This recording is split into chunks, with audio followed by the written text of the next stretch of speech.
السلام علیکم ورحمۃ اللہ۔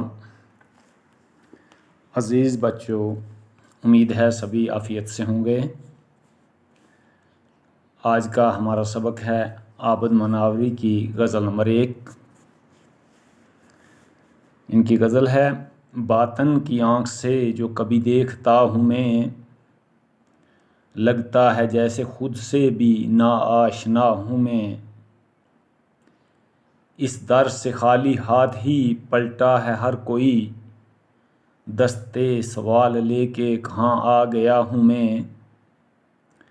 مجھ کو ہوا اڑا کے جدھر چاہے لے چلے، پتا ہوں اور شاخ سے ٹوٹا ہوا ہوں میں۔ مجھ سا بھی سادہ لوح زمانے میں ہے کوئی، اپنی تباہیوں پہ بھی خوش ہو رہا ہوں میں۔ اور آخری شعر غزل کا ہے: ٹھیک یا غلط میرا انداز گفتگو، عابد جو کہنا تھا مجھے وہ کہہ گیا ہوں میں۔ تو اس کی تشریح ہے شعر نمبر 1: باطن کی آنکھ سے جو کبھی دیکھتا ہوں میں، لگتا ہے جیسے خود سے بھی ناآشنا ہوں میں۔ تو عابد مناوری غزل کے مطلع میں فرماتے ہیں کہ جب میں اپنے باطن کی آنکھ سے یعنی دل کی آنکھ سے دیکھتا ہوں تو مجھے لگتا ہے کہ میں اپنے آپ سے بھی ناواقف ہوں۔ جب میں نے دل کی آنکھ سے خود کو دیکھا تو مجھ پر میری اصلیت ظاہر ہو گئی کہ مجھ میں کس قدر خامیاں اور کمیاں ہیں، اور میں بحیثیت انسان ابھی نامکمل ہوں، اور مجھے اپنی اصلاح کرنے کی کس قدر ضرورت ہے۔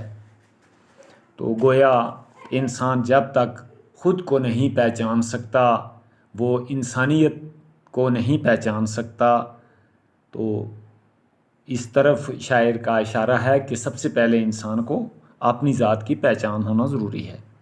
شعر نمبر 2 ہے: اس در سے خالی ہاتھ ہی پلٹا ہے ہر کوئی، دستے سوال لے کے کہاں آ گیا ہوں میں۔ تو عابد مناوری اس شعر میں فرماتے ہیں کہ اس دنیاوی محبوب کے دروازے سے ہر کوئی خالی ہاتھ ہی لوٹا ہے۔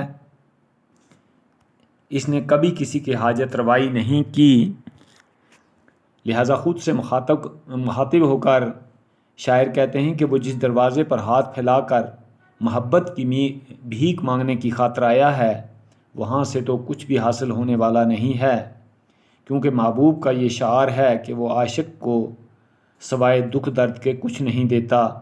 محبت کا جواب محبت سے دینا محبوب کی فطرت میں نہیں ہے۔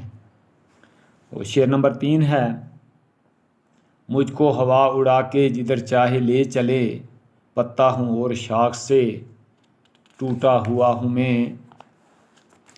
تو عابد اس شعر میں اپنے آپ کو ٹہنی سے ٹوٹا ہوا ایک پتا سمجھتے ہیں، جسے ہوا کسی بھی طرح اڑا کر لے جا سکتی ہے، یعنی وہ اپنے سہارے سے جدا ہوئی شے کی مانند ہے۔ گویا اس کی کوئی منزل معین نہیں ہے، اور زمانے کی ہوا اسے کہیں بھی اور کسی بھی سمت اڑا کے لے جا سکتی ہے۔ تو اس میں شاعر کا اس طرف اشارہ ہے کہ انسان کا منزل اور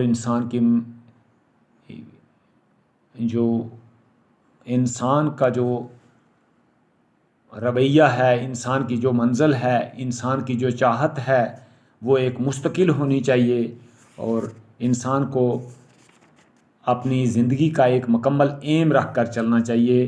جس کی زندگی میں ایم کوئی نہیں ہے، جس کی زندگی میں کوئی مقصد نہیں ہے، تو وہ ایک شاخ سے ٹوٹے ہوئے پتے کی مانند وہ ہوا کے ساتھ کہیں بھی، وقت کی حالات کے ساتھ کہیں بھی اڑتا اور بہتا رہتا ہے۔ شعر نمبر 4 ہے: مجھ سا بھی سادہ لوح زمانے میں ہے کوئی، اپنی تباہیوں پہ بھی خوش ہو رہا ہوں میں۔ تو اس شعر میں شاعر فرماتے ہیں کہ میرے جیسا سیدھا سادہ آدمی اس دنیا میں بھی کوئی ہوگا جو اپنی بربادیوں پر بھی خوشیاں مناتا ہو۔ لوگ تو اپنے لیے کامیابی اور تعمیر کا راستہ چن لیتے ہیں، لیکن شاعر بربادی کا راستہ چن کر خوش ہوتا ہے، اس لیے وہ سادہ لوح آدمی نہیں تو اور کیا ہے۔ غزل کا مقطع ہے شعر نمبر 5 ہے: غلط یا ہے ٹھیک یا غلط میرا انداز گفتگو، عابد جو کہنا تھا مجھے وہ کہہ گیا ہوں میں۔ تو عابد غزل کے مطلع میں مقطع میں فرماتے ہیں، خود سے آپ سے مخاطب ہیں کہ میری گفتگو کا انداز یا میرے بات کرنے کا طریقہ ٹھیک ہے یا غلط، اس سے مجھے کوئی سروکار نہیں۔ مجھے تو جو کہنا تھا وہ کہہ گیا ہوں میں، اب کوئی میری بات کو ٹھیک سمجھے یا غلط سمجھے، میرے منہ سے جو باتیں نکلنی تھی وہ نکل چکی ہیں۔